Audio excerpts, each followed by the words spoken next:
Hello दोस्तों, आज की इस वीडियो में हम जानने वाले हैं कि कार्बन मोनोऑक्साइड गैस इतनी जहरीली क्यों होती है और इसके क्या क्या बुरे प्रभाव हमारे शरीर के ऊपर पड़ सकते हैं। तो बिना टाइम को वेस्ट किए हम वीडियो को करते हैं शुरू। Carbon monoxide. दोस्तों, कार्बन मोनोऑक्साइड भी बाकी गैसों की तरह एक तरह की गैस है। जिस प्रकार से nitrogen, carbon dioxide, methane gas है, ठीक उसी प्रकार से कार्बन मोनोऑक्साइड भी एक तरह की गैस है। कार्बन मोनोऑक्साइड का केमिकल फॉर्मूला CO होता है। इसका मतलब कार्बन मोनोऑक्साइड के एक मॉलिक्यूल में एक एटम कार्बन का होगा, एक एटम ऑक्सीजन का होगा, जो कि आपस में ट्रिपल कोवेलेंट बॉन्ड के थ्रू जुड़े होते हैं। कार्बन मोनोऑक्साइड का केमिकल स्ट्रक्चर आप स्क्रीन पर देख सकते हैं, जिसका मॉलिक्यूलर वेट होता है 28।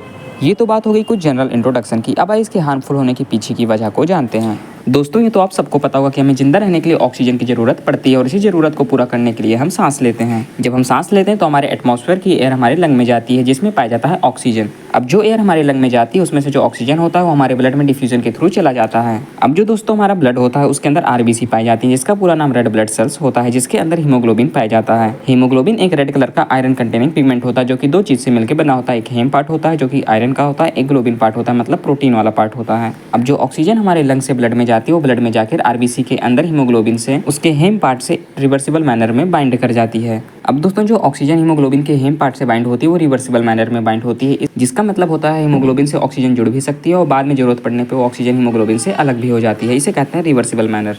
अब जो ऑक्सीजन होती है जब हीमोग्लोबिन के हेम पार्ट से बाइंड करती है तो वो बनाती है ऑक्सी हीमोग्लोबिन। अब वो उसी ब्लड के थ्रू ऑक्सी हीमोग्लोबिन के रूप में पूरे हमारे सेल तक ट्रांसफर होती है। जैसे जो हीमोग्लोबिन होता है वो सेल तक पहुंचता है, वो वहाँ से ऑक्सीजन डिसोसिएट कर जाती है, मतलब वो जो ऑक्सीजन होता है वो हीमोग्लोबिन से अलग हो जाता है। अब डिफ्यूजन के थ्रू वही ऑक्सीजन हमारे सेल के अंदर चली जाती हैं और उसी ऑक्सीजन का यूज सेल करती हैं। पर दोस्तों, जब किसी कारण की वजह से कार्बन मोनोऑक्साइड गैस हमारे लंग के अंदर पहुंच जाती है तो वो भी डिफ्यूजन के थ्रू हमारे ब्लड के अंदर ट्रांसफर हो जाती है। और दोस्तों, जो कार्बन मोनोऑक्साइड गैस होती है वो भी हीमोग्लोबिन से बाइंड करने की क्षमता रखती है। अब जैसे ही कार्बन मोनोऑक्साइड गैस हमारे ब्लड के अंदर जाती है वो भी RBC के अंदर जाके हीमोग्लोबिन से हेम पार्ट से बाइंड कर जाती है। और दोस्तों, कार्बन मोनोऑक्साइड और हीमोग्लोबिन की बाइंडिंग जो होती है वो ऑक्सीजन और हीमोग्लोबिन की बाइंडिंग से बहुत ही ज़्यादा स्ट्रांग होती है। इसका मतलब अगर एक बार कार्बन मोनोऑक्साइड हीमोग्लोबिन से बाइंड कर गया तो जल्दी उससे अलग नहीं होता है। यहाँ तक कि दोस्तों, कार्बन मोनोऑक्साइड की हीमोग्लोबिन से बाइंड करने की जो एफिनिटी होती है वो ऑक्सीजन के कंपैरिजन में लगभग 200 गुना ज़्यादा होती है।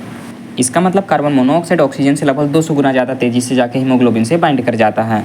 इससे क्या होता है, हमारी जो हीमोग्लोबिन होती है सारी सारी सैचुरेटेड हो जाती है। इसका मतलब कोई भी खाली हीमोग्लोबिन अब नहीं रह जाती जिससे ऑक्सीजन बाइंड कर पाए। और जब ऑक्सीजन हीमोग्लोबिन से बाइंड नहीं कर पाता तो हमारे सेल को ऑक्सीजन नहीं मिल पाती, जिससे हमें सफोकेशन होने लगता है। इसका मतलब हमारा दम घुटने लगता है। अब अगर इसी तरह से कार्बन मोनोऑक्साइड गैस की मात्रा हमारी लंग के अंदर ज़्यादा बढ़ने लगती है तो जो हीमोग्लोबिन होती है धीरे धीरे करके सारी की सारी सैचुरेट हो जाती हैं। इसका मतलब कोई भी हीमोग्लोबिन अब खाली नहीं बचता जिससे ऑक्सीजन बाइंड कर पाए।